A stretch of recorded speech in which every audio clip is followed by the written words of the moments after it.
Bonjour Monsieur Yola Farad Mama. Merci, monsieur. Vous êtes le directeur de la promotion des langues nationales. Vous participez au deuxième forum sur l'éducation. Quelles sont déjà vos impressions sur ce forum? Merci, monsieur le journaliste. On dit qu'il vaut mieux que cela soit ainsi que cela ne soit pas. Au moins, le forum a eu le mérite de se tenir et d'aborder les questions.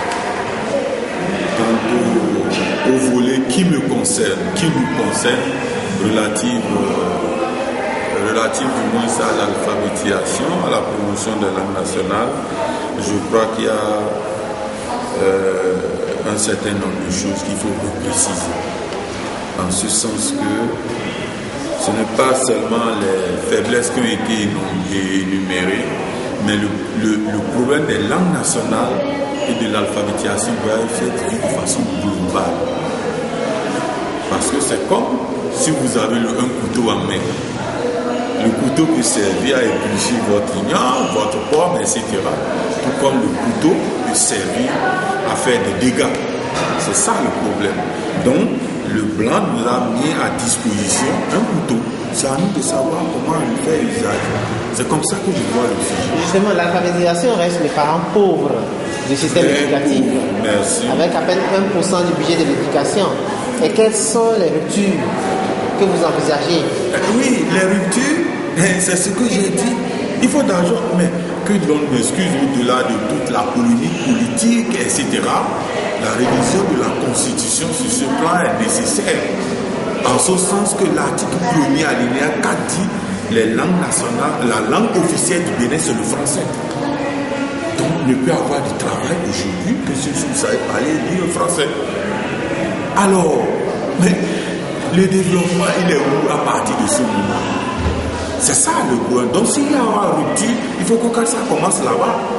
Les langues nationales sont également, doivent être également les langues officielles, capables de générer du travail, capables de faire des accords aux cravates, capables d'être dans un bureau pour établir les actes de naissance, les actes d'état civil, etc.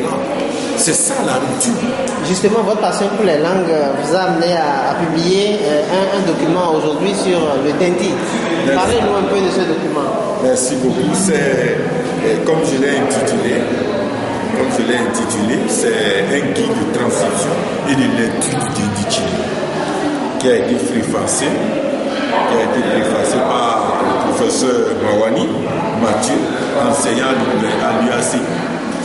C'est vrai, c'est un document qui donne les grandes lignes, ou du moins donne les principes d'écriture du Dendi, de la langue Dendi, qui est en fait un dialecte du Songhai. Donc le Songhai étant du Mali, avec ses démembrements jusqu'au Niger avec les Armands et le Dendi au Bénin.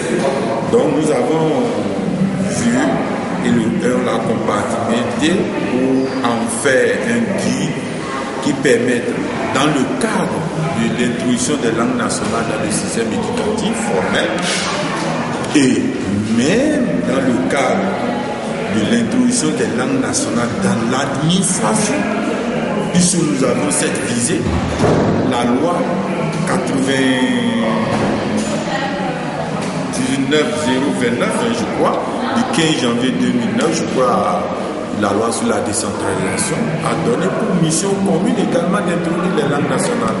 Donc ça aborde tous ces aspects de l'écriture du Dendi Chine et de la langue Dendi, avec également ses principes, ses règles qui ont été abordés dans le document.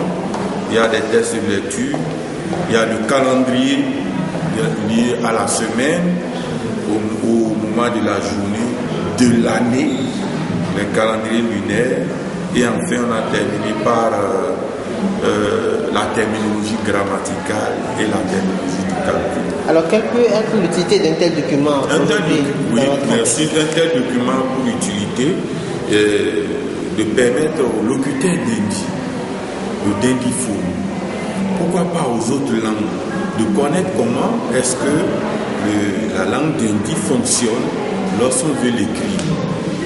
Comment la langue Dendi fonctionne lorsqu'on veut la lire.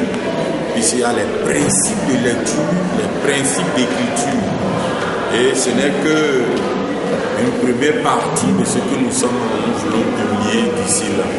Donc ça permettra à tout dendiphone, si vous parlez d'Indi, ça peut parler d'Indiphone, vous pouvez naturellement, en lisant ce document, vous initier et approuver des documents de la nationale. Alors, est-ce que vous voulez dire que vous avez d'autres livres déjà à l'imprimerie qui vont sortir bientôt? Bien sûr, il y a 2 autres documents qui vont sortir. Il y a un guide d'apprentissage du Dendi. Vous pouvez utiliser ce livre et apprendre le Dendi.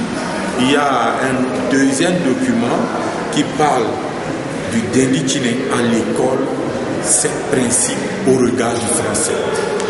Alors, pour en revenir au forum, est-ce que vous avez bon espoir que les résolutions qui sortiront donc de ces assises pourront être appliquées?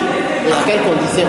Souhait et espoir, je préfère faire parler de recommandations. Oui, parce que espoir, lorsque vous voyez un peu l'environnement, on ne peut pas être sûr de quelque chose, mais on peut recommander au moins que les conclusions issues de ce forum puissent être vraiment une préoccupation du gouvernement. Je crois que chacun dans son secteur, au niveau du secteur de l'alphabétisation et de la promotion des langues nationales, nous ferons en sorte de jouer notre partition et que le politique suive. Nous jouons notre partition en tant que technicien et que le politique suive en nous aidant à améliorer le statut juridique des langues nationales. C'est le politique. Nous on fera le travail technique qu'il faut en sortant les décrets relatifs à la promotion des langues nationales. Ce n'est pas un vain mot.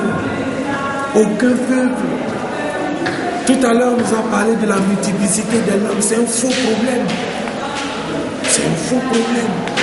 Et j'ai fait allusion à l'article 11 de la Constitution et de la loi sur la décentralisation. C'est réglé.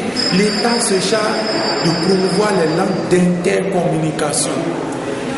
Donc, commençons par les communes. Au moins dans chaque commune, il y a 1 ou 2 ou 3 langues qui sortent majoritaires.